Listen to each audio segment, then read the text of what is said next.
Ini paruh terakhir di obrolan malam. Bang Ijul, saya minta Anda untuk menjawab dua pertanyaan penting. Satu hal yang belum kita jawab dari tadi adalah seberapa signifikan title berat atau ringan atau biasa dari pelanggaran HAM di kasus Kanjuruhan, itu satu.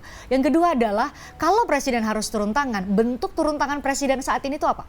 Oke, signifikansinya itu amat sangat signifikan, amat sangat penting untuk berbagai macam aspek. Ketika ada kata berat atau gross yang disebutkan dalam statuta Roma itu, maka yang menjadi bertanggung jawab adalah negara.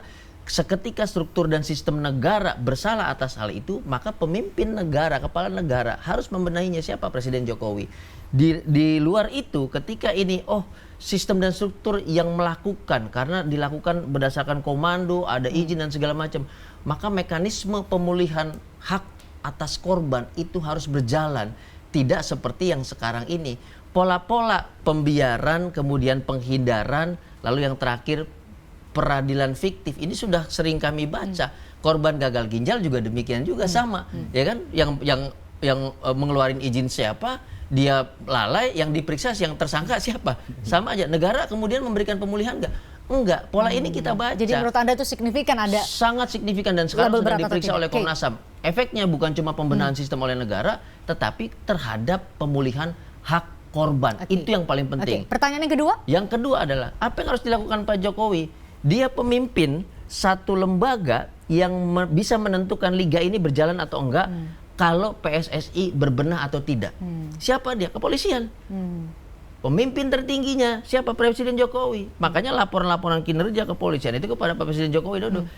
Ketika dia bisa memberikan izin, dia bisa mencabut izinnya kok. Dia bisa bilang ke Polri, lapangan sudah layak belum? Stewardnya sudah layak belum? Statuta FIFA sudah dipenuhi atau belum? Match commissioner sudah punya lisensi AFC atau belum, yang ternyata nggak punya. Berarti kan struktur ini nggak ada yang terpenuhi sama sekali nih syarat-syarat. Pak Jokowi tinggal bilang, cabut izinnya, hentikan liganya. Kalau PSSI belum berbenah sesuai dengan standar layak FIFA, jangan pernah ada liga, dan PSSI anggap saja belum boleh beroperasi di Indonesia. Selesai sampai di situ. Itu menurut Anda signifikansi title berat, dan kemudian harapan Anda Presiden bisa bertindak. Kalau dari Anda Pak Ahmad Taufan Damanik, ya sudah selesai masa jabatan di Komnas HAM, tapi mungkin Anda punya masukan kalau Presiden memang harus turun tangan, apa yang bisa dilakukan oleh Presiden sesegera mungkin agar kemudian kasus Kanjuruhan ini kita harapkan menjadi momentum untuk berbenah dunia olahraga, dunia hukum kita. Ya, dua hal yang tempo hari ya paling utama kami sampaikan waktu kami menyampaikan laporan itu ya melalui Pak Mahfud. Yang pertama, proses penegakan hukum. Ya, kalau kaitan dengan proses penegakan hukum yang sekarang tidak berjalan, satu-satu cara adalah Presiden memanggil Kapolri untuk memastikan seluruh langkah-langkah penegakan hukum itu dilakukan. Itu yang pertama. Kaitan dengan soal evaluasi PSSI dan seluruh kompetisi itu juga kami sampaikan pada waktu itu. Sampai hari ini kami nggak melihat ada langkah-langkah evaluasi. Tapi sebentar lagi, bahkan sekarang sudah, ya, Liga Indonesia sudah mulai dijalankan lagi tanpa evaluasi. Tadi sudah disampaikan oleh Saudara Jol. Misalnya stewardnya itu nggak pernah dapat lisensi apapun, nggak ada sertifikasinya. Juga yang lain, petugas-petugas lain yang di dalam regulasi PSSI, dalam regulasi FIFA itu ada. Makanya kami juga menyalahkan FIFA dalam hal ini, karena FIFA sebagai induk organisasi sepak bola dunia di mana PSSI jadi anggotanya, dia tidak pernah mengawasi itu. Ya, ketika dulu negara campur tangan, kan di-ban Indonesia karena pemerintah nggak boleh campur tangan begitu. Sekarang diserahkan semua ke dalam asosiasi nasional, kemudian internasional dalam hal ini FIFA, tapi tidak berjalan semua regulasi yang mereka bikin.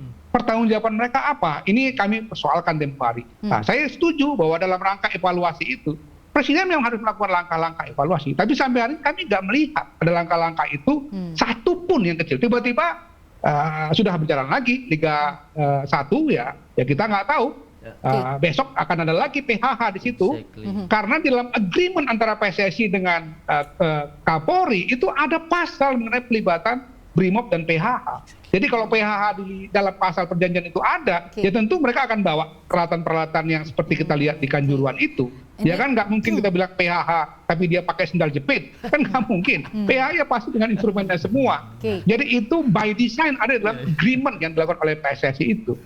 Itu saya kira kesalahan fatal yang harus dievaluasi. Dan kami katakan pada waktu itu kalau evaluasi itu tidak memenuhi kaidah-kaidah sebagaimana yang diatur oleh FIFA, hentikan Liga Indonesia. Karena keselamatan manusia di atas segala-galanya. Baik.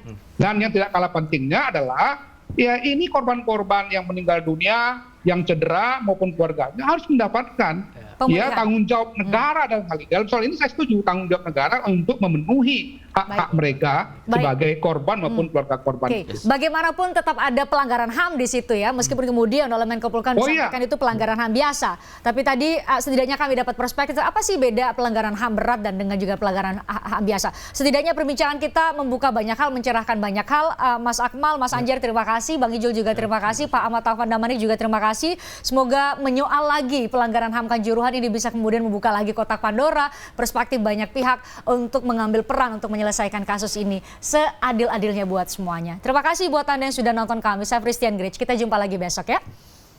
Tertarik dengan diskusi saya dengan para narasumber? Saksikan obrolan malam dengan topik-topik menarik lainnya. Jangan lupa subscribe ya channel YouTube Berita 1. Like, komen, dan share video ini ya. Terima kasih.